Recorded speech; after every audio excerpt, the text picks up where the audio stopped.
गोष्टींची त्यांनाही काळजी घ्यावी लागते. कधी प्रतिसाद द्यायचा, कोणत्या वेळी प्रतिसाद द्यायचा नाही, नेमक्या मागण्या काय आहेत, कोणत्या मागणीच्या करता चर्चेला जायचं, त्याचं एक नियोजन असतं. पण आंदोलकांकडनं सुद्धा मागण्या होत असताना काही चर्चेचे प्रस्ताव जात आहेत असं काही चित्र अजूनही आलेलं नाहीये.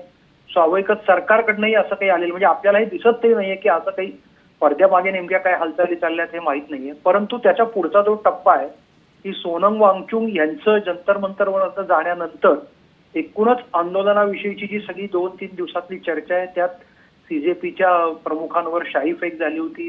तिथल्या घडलेला जो काही सगळ्या घडामोडी आहेत म्हणजे आंदोलनाचा मूळ हेतू ती आंदोलनाची मांडणी यातला जो काही अंतर आहे हे सगळं लक्षात घेता देशभरात आणि ज्या मूळ प्रश्नांवर आंदोलन सुरू आहे तिथनं ते भरकटलंय अशी चर्चा सुरू असताना परत एकदा हा सगळा घडामोडी होणं हे स्वाभाविक होतं. कारण संसदेचं अधिवेशन सुरू होतंय.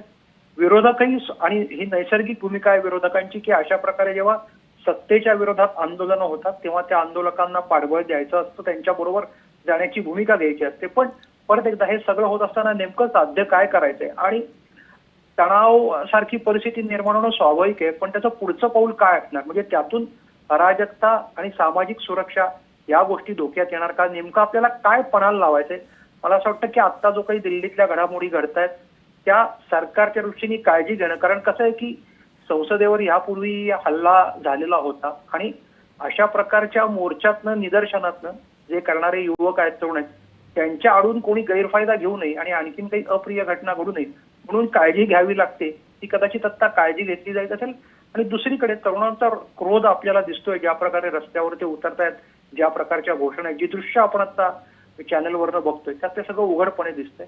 पण परत एकदा अशा प्रकारच्या सगळ्या आंदोलनात दोघांची जबाबदारी ती असते की विधायकता टिकली पाहिजे आणि विवेक आणि संयम टिकला पाहिजे. आणि प्रश्न सोडवण्याकडे आंदोलन जात आहे ना ते आंदोलनकर्त्यांनी बघणं आणि शासनाने त्या प्रकारे प्रतिसाद देऊन प्रश्न किंवा गैरकारभार मकरंदजी माफ करा मी तुम्हाला थोडंसं थांबवते, पुन्हा एकदा तुमच्याकडे येणार आहे. काही प्रतिक्रिया समोर येतात त्या एकदा ऐकूयात. अलग अलग सर्विस कमीशन द्वारा उनके भी पेपर लीक हो रहे हैं, बड़े बड़े पेपर लीक माफिया पनप रहे हैं और जिनको जिम्मेदारी लेनी चाहिए जो शिक्षा मंत्री हैं देश के धर्मेंद्र प्रधान, वो इस पर अच्छा जवाब भी नहीं दे पा रहे. हर साल ये बात उठती है और अगले साल फिर पेपर लीक हो जाता है. कितनी बड़ी संख्या में छात्रों ने इन पेपर लीक की घटनाओं के बाद आत्महत्या करके अपना जीवन लीला समाप्त करने का कार्य किया, खिलाफ कार्रवाई नहीं और आज तक किसी के और पूरा परिसर घिरा हुआ है, पूरा परिसर घिरा हुआ है, लोग अंदर नहीं आ पा रहे, जा नहीं पा रहे हैं और आज संसद भी नहीं चल पाई, सिर्फ छात्रों चला नहीं रहे. देखिए तो चर्चा मांग रहे हैं, चर्चा मांग रहे. हम कह रहे हैं कि शिक्षा प्रणाली में विस्तृत चर्चा हो, धर्मेंद्र प्रधान इस्तीफा दें और इस विषय पे जिस विषय पे देश के तमाम नौजवान छात्र आज व्यथित है इस बात को की चर्चा देश की संसद में करी जानी चाहिए.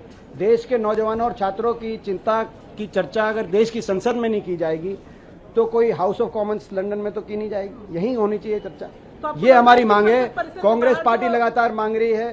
राहुल जी ने छात्रों की गूंज कार्यक्रम के माध्यम से इस आवाज को उठाने का कार्य किया है लगातार. और जो छात्र आज आप जो कह रहे हैं उन छात्रों की बात मांग का हम पूर्णतः समर्थन करते हैं और उसी बात को लेकर हम लड़ रहे हैं और मुख्य विपक्षी पार्टी कांग्रेस होने के नाते हम इस संघर्ष को निष्कर्ष तक पहुंचाएंगे.